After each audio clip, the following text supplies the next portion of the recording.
আসসালামু আলাইকুম ওয়া রাহমাতুল্লাহ। সব নামাজের পরে মোনাজাতের সময় আপনারা কোন দোয়াগুলো পাঠ করবেন? মোনাজাতের শুরুতে কি পাঠ করবেন, শেষে কি পাঠ করবেন? মোনাজাতের সময় কোন ভুলটি করলে মহান আল্লাহ তাআলা রব্বুল আলামিন আপনাদের দোয়াটাকে ফিরিয়ে দেবেন, কবুল করবেন না?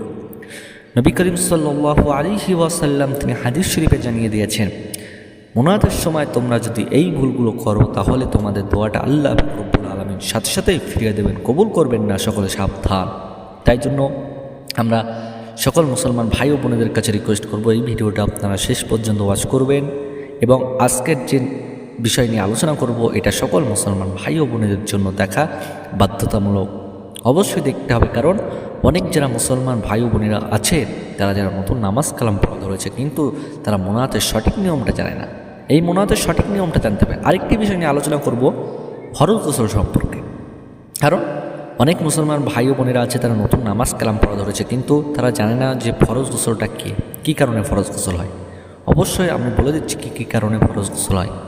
1 নম্বর স্ত্রী সহবাসের জন্য, 2 নম্বর স্বপ্ন দোষের জন্য, 3 নম্বর যে সকল পুরুষেরা বা মেয়েরা হস্তমৈথুন করে এর জন্য হয় ফরজ গোসল।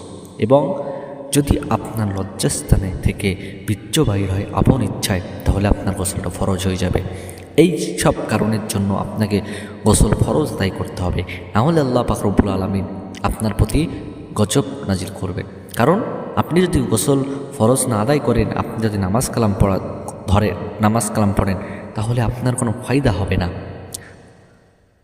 আপনার কোনো ফায়দা হবে না যদি আপনি নামাজ কালাম পড়েন। আগে আপনার গোসল ফরজ আদায় করে পাক পবিত্র হয়ে আল্লাহর দরবারে গিয়ে সেজদা করতে হবে, আল্লাহর কাছে চাইতে হবে এবং আল্লাহর শুকরিয়া আদায় করতে হবে এবং আল্লাহর জন্য নামাজ কালাম পড়তে হবে আগে পাক পবিত্র হয়ে।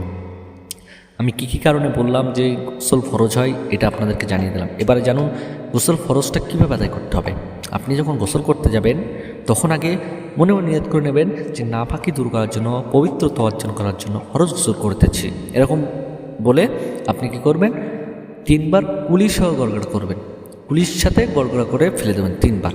আর যখন রোজার মাস আসবে তখন শুধু কুলি করতে হবে, গড়গড়া করা যাবে না। ঠিক আছে? তাহলে বুঝতে পারলেন যে প্রথম কুলি সহ গড়গড়া 3 বার, 2 নম্বর নাকে 3 বার পানি দিতে হবে। এবারে 3 নম্বর সারা শরীর আপনার পানি দিয়ে ধৌত করতে হবে যেন শরীরে একটি পশম যেন শুকনো না থাকে, পুরো শরীরটা ভিজতে হবে, তাহলে আপনার গোসল ফরজটা আদায় হবে। আশা করি বুঝতে পেরেছেন। এবার আলোচনা করব মুনাজাতের সময় আমরা কোন দোয়াগুলো পাঠ করব। তার মধ্যে সর্বশ্রেষ্ঠ দোয়াটি হলো রব্বানা আতিনা ফিদ দুনিয়া হাসানাতাও ওয়া ফিল আখিরাতি হাসানা ওয়া কিনা আযাবান নার। এই যে দোয়াটি বললাম এটা সর্বশ্রেষ্ঠ দোয়া।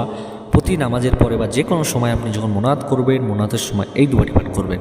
2 নম্বর লা ইলাহা ইল্লা আনতা সুবহানাকা ইন্নী কুনতু মিনাজ জালিমিন। এই দোয়াটি পাঠ করবেন। যখন ইউনূস আলাইহিস সালাম তিনি মাছের পেটে চলে গিয়েছিলেন তখন আল্লাহর কাছে এই দোয়াটি পাঠ করেছিলেন। আল্লাহ পাক রব্বুল আলামিন ইউনূস আলাইহিস সালামকে মুক্তি দিয়েছিলেন। এবারে 3 নম্বর যে দোয়াটি পাঠ করবেন সেই দোয়াটি হলো আস্তাগফিরুল্লাহ। মুনাজাতের সময় আস্তাগফিরুল্লাহ পড়বেন। ঠিক আছে? যে ব্যক্তি বেশি বেশি করে আস্তাগফিরুল্লাহ পড়বে আল্লাহ পাক রব্বুল আলামিন সেই ব্যক্তির দোয়া দ্রুত কবুল করবেন, তার মনের আশা পূরণ করবেন, তার সকল জীবনে গুনাহ মাফ করবেন, তার প্রতি আল্লাহ পাক রব্বুল আলামিন রহমত নাজিল করবেন, তার কবরে আযাবকে মাফ করবেন আপনি যদি বেশি বেশি করে আস্তাগফিরুল্লাহ পাঠ করেন। আশা করি বুঝতে পেরেছেন। 4 নম্বর যে দোয়াটি পাঠ করবেন সেই দোয়াটি হলো লা হাওলা ওয়ালা কুওয়াতা ইল্লা বিল্লাহ।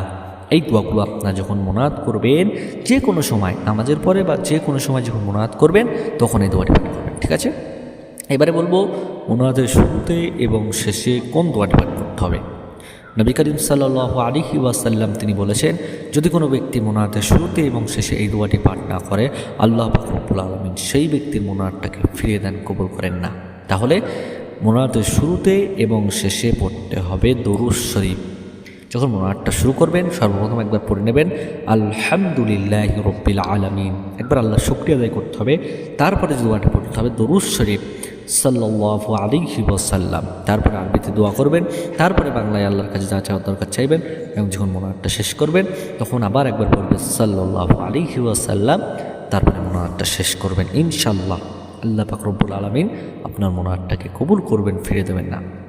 এবারে বলবো, মুনাজাতের সময় যে ভুলটি করলে মহান আল্লাহ তাআলা রব্বুল আলামিন আপনার প্রতি রাগান্বিত হয়ে যাবেন এবং আল্লাহ রব্বুল আলামিন আপনার মুনাজাতটাকে সাথে সাথেই ফিরিয়ে দেবেন, সেই ভুলটি হলো নবী করিম সাল্লাল্লাহু আলাইহি ওয়াসাল্লাম তিনি হাদিস শরীফে জানিয়ে দিয়েছেন, ওই ব্যক্তির মুনাজাত আল্লাহ পাক রব্বুল আলামিন কবুল করেন না যে ব্যক্তি মুনাজাতের সময় তাড়াহুড়ো করে আল্লাহর কাছে দোয়া করে। তাড়াহুড়ো করে মুনাজাত করলে আল্লাহ পাক রব্বুল আলামিন তার দোয়াটা কবুল করবেন না, ফিরিয়ে দেবেন। তাই জন্য আপনাদের কাছে আমি রিকোয়েস্ট করব, আপনারা যখন মুনাজাত করবেন, মুনাজাতের সময় কেউ তাড়াহুড়ো করবেন না। যদি তাড়াহুড়ো করে মুনাজাত করেন তাহলে আল্লাহ পাক রব্বুল আলামিন আপনাদের মুনাজাতটাকে ফিরিয়ে দেবেন, কবুল করবেন না। তাই জন্য আমি সকলকে রিকোয়েস্ট করব, আজকের এই ভিডিওটা কেউ স্কিপ করে দেখবেন না, সম্পূর্ণ ভিডিওটা দেখবেন। ইনশাআল্লাহ আপনারা সঠিকভাবে মুনাজাত করা শিখে যাবেন। এবং আমি যে প্রথম যে বললাম যে ফরজ গোসলের নিয়ম, ওটাও আপনারা শিখবেন। ফরজ গোসল যদি আপনি না করেন, আদায় করেন, তাহলে আপনার কোনো ইবাদতে আল্লাহ পাক রব্বুল আলামিন কবুল করবেন না। সকলে সাবধান। হাদিস শরীফে নবী করিম সাল্লাল্লাহু আলাইহি ওয়াসাল্লাম বলেছেন, তোমাদের যখনই গোসল ফরজ হবে আপনারা তখনই গোসল ফরজ আদায় করে নেবেন, নাহলে আপনাদের মুনাজাত, আপনাদের সেজদা, আপনাদের নামাজ, আপনাদের কোনো ইবাদত আল্লাহ পাক রব্বুল আলামিন কবুল করবেন না যতক্ষণ না ফরজ গোসল আদায় করবেন। তাহলে বুঝতে পেরেছেন। আর যে ভুলগুলো করা যাবে না মুনাজাতের সময়, যে অনেক ভাই বোনেরা আছে তারা মুনাজাতের সময় ভাবে কি যে আমি এত দোয়া করছি, আল্লাহ পাক কেন কবুল করছে না, কেন কবুল করছে না। তিন ভাবে দোয়া আল্লাহ পাক রব্বুল আলামিন কবুল করেন। প্রথম নম্বর, বান্দার ধৈর্য আল্লাহ পাক রব্বুল আলামিন পরীক্ষা করেন। দোয়া কখন কবুল করবে সেটা আল্লাহই ভালো জানে, কিন্তু দোয়া একবার কবুল না হলে, দুবার না হলে, যতবারই দোয়া কবুল হবে করেই যেতে হবে। আল্লাহ ধৈর্য পরীক্ষা করবে। যখন আল্লাহ তোমার প্রতি খুশি হয়ে যাবে তখন তোমার দোয়া কবুল করে নেবে আল্লাহ পাক রব্বুল আলামিন। দ্বিতীয় নম্বর যে ভুলটি করবেন না, দ্বিতীয় নম্বর যেভাবে দোয়া কবুল হয় সেটা হলো আল্লাহ পাক রব্বুল আলামিন সাথে সাথেই আপনার দোয়াটা কবুল করে নেবেন, সাথে সাথেই।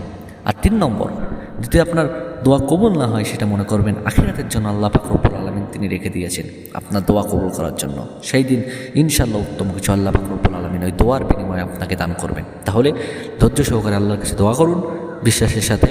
যদি বিশ্বাস না করেন তাহলে আল্লাহ পাক রব্বুল আলামিন আপনার দোয়াটা কবুল করবেন না, ফিরে দেবেন। আল্লাহ পাক রব্বুল আলামিন বান্দার ধৈর্য পরীক্ষা করে বান্দাবান্দির। তাই জন্য ধৈর্য সহকারে আপনার আশা হারাবেন না। আল্লাহর কাছে কাকুতি মিনতিভাবে দোয়া করবেন, নিজেকে ছোট করবেন, কেঁদে কেঁদে আল্লাহর কাছে দোয়া করবেন। ইনশাআল্লাহ আল্লাহ পাক রব্বুল আলামিন আপনার দোয়াটাকে ফিরিয়ে দেবেন না, কবুল করবেন। তাহলে ফরজ গোসলটা আদায় করবেন, মুনাজাতের শুরুতে শেষে দরুদ শরীফ পাঠ করবেন এবং মুনাজাতটা প্রথম যখন শুরু করবেন একবার আল্লাহ শুকরিয়া আদায় করে নেবেন, তারপর দরুদ শরীফ পাঠ করবেন, তারপর আরবিতে দোয়া করবেন, তারপর বাংলায় দোয়া করবেন, তারপর দরুদ শরীফ পাঠ করবেন, তারপর মুনাজাতটা শেষ করবেন। ইনশাআল্লাহ এই নিয়মে দোয়া করলে আল্লাহ পাক রব্বুল আলামিন কবুল করবেন। ভিডিওটি এখানে শেষ করছি। আসসালামু আলাইকুম।